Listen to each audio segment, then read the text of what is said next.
साल 2024 लोकसभा चुनावों का आगाज बस होने वाला है और इस बीच राजनीतिक हलचल तेज हो गई है। इंडिया ब्लॉक की मीटिंग होगी, उसमें विपक्ष की क्या तैयारी है लोकसभा चुनावों को लेकर के, उस पर गंभीर चर्चा होने की शुरुआत हो जाएगी विधानसभा चुनावों के ठीक बाद। लेकिन उससे ज़्यादा अहम है कांग्रेस के वर्किंग कमेटी की बैठक, जो कि 21 दिसंबर को होने वाली है।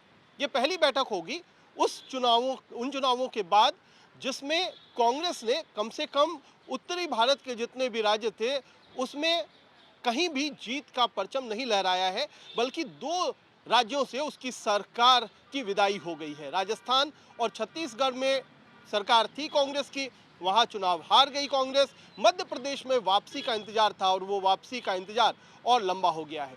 तो ऐसी परिस्थिति में कांग्रेस किस तरीके से आगे की रणनीति पर विचार करेगी?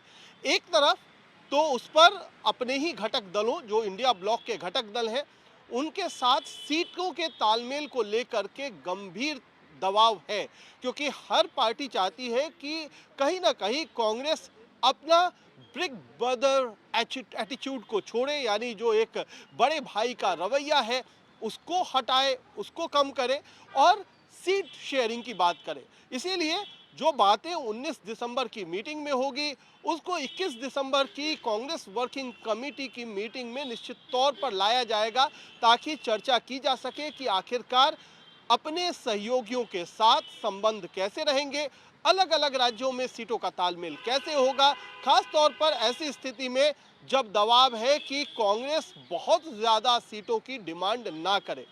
अब बात होगी कि क्या जो राज्य जहां पर चुनाव हुए अभी विधानसभा के, उनमें जीत और हार पर भी पोस्टमार्टम किया जाएगा। तो निश्चित तौर पर कांग्रेस वर्किंग कमेटी में तीन राज्य, खासतौर पे जहां पर चुनाव हारी है कांग्रेस, राजस्थान, छत्तीसगढ़ और मध्य प्रदेश, उनकी हार को भी बतौर नेताओं के जो समझ में आया है, क्योंकि तमाम राज्यों के नेताओं को बुलाया गया था, उनसे चर्चा की गई थी, उससे जो निचोड़ निकला है उसको वर्किंग कमेटी में निश्चित तौर पर उस पर चर्चा की जाएगी, उस पर बहस होगी।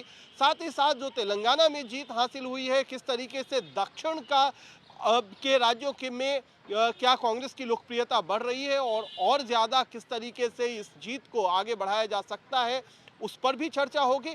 लेकिन जो पहले की तैयारी दिख रही है वो भी बहुत महत्वपूर्ण है, क्योंकि कांग्रेस वर्किंग कमेटी से पहले गुजरात और उसके बाद उत्तर प्रदेश के तमाम पदाधिकारियों की बैठक बुलाई गई है। और पीएसी, जो पॉलिटिकल अफेयर्स कमेटी होती है पार्टी की, जो सबसे ज़्यादा महत्वपूर्ण बॉडी है राजनीतिक फैसलों को लेने के लिहाज से, उनके साथ भी चर्चा की गई है। तो ऐसे में गुजरात और उत्तर प्रदेश दो ऐसे राज्य माने जा रहे हैं जहां पर बीजेपी सबसे ज़्यादा मजबूत है और बड़ी संख्या में सीट भी आती है, जहां से खुद प्रधानमंत्री आते हैं। एक राज्य है जहां से खुद प्रधानमंत्री आते हैं, गुजरात से, और दूसरा ऐसा राज्य है जहां से प्रधानमंत्री सांसद हैं। तो ऐसे दो राज्यों की कांग्रेस वर्किंग कमेटी से पहले बैठक बुलाने का मुद्दा भी ये समझ में आता है कि शायद कांग्रेस उन राज्यों पर भी चर्चा कर रही है जहां पर बीजेपी को हराना मुश्किल है। तो ऐसे में पिछली बार अगर हम देखें तो गुजरात में एक भी सीट नहीं जीती थी कांग्रेस। वहीं पर उत्तर प्रदेश में सिर्फ एक सोनिया गांधी की रायबरेली सीट हासिल हुई थी। वहां पर कैसे अपना नंबर बढ़ाया जाए, वहां पर परफॉर्मेंस सुधारा जाए लोकसभा चुनावों के मद्देनजर, उस पर निश्चित तौर पर चर्चा होगी। तो कमजोर राज्यों पर विशेष जोर दिया जा रहा है, ताकि वहां पर एक अर्ली शुरुआत की जाए, जल्दी शुरुआत करे पार्टी, ताकि वहां पर मजबूती से बीजेपी का सामना कर पाए। तो ये बात हुई। साथ ही साथ जो बीजेपी की तमाम स्ट्रैटेजी है, जिस तरीके से उन्होंने कई सारे राज्यों में कमजोर महसूस होने के बावजूद जो चुनाव का अंतिम नतीजा है उसमें जीत हासिल की, कहां कमी रह गई, क्या संगठन बीजेपी का ज्यादा मजबूती से चुनाव लड़ता है और उसकी तुलना में कांग्रेस कहां पीछे रह जाती है, इस पर भी कांग्रेस वर्किंग कमेटी में निश्चित तौर पर चर्चा होगी। और उसके हिसाब से अपना सोशल मीडिया जो की लड़ाई है उसको किस तरीके से बेहतर किया जाए, और साथ ही साथ संगठन जो बूथ लेवल का है उसको कैसे मजबूत किया जाए, क्योंकि समय कम है, अगले 4 से 5 महीने में चुनाव होने हैं।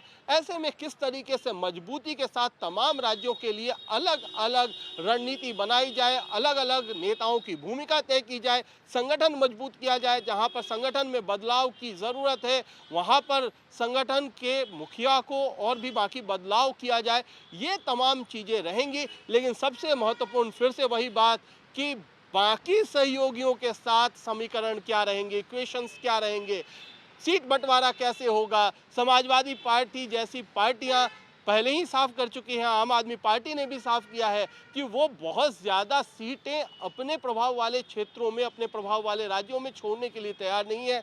तो ऐसे में क्या कांग्रेस एक छोटे भाई जैसा बर्ताव करेगी उन राज्यों में जहां पर उनके घटक दल ज़्यादा मजबूत हैं? तो इन सारी बातों पर भी चर्चा होगी कांग्रेस वर्किंग कमेटी में, और नज़र यही रहेगी कि आखिरकार आगे, यानी 2023 खत्म होने वाला है, अगला साल चुनावी साल है, उसके लिए कांग्रेस कितनी मजबूती के साथ अपना पैर 2024 के आगमन पर रखती है।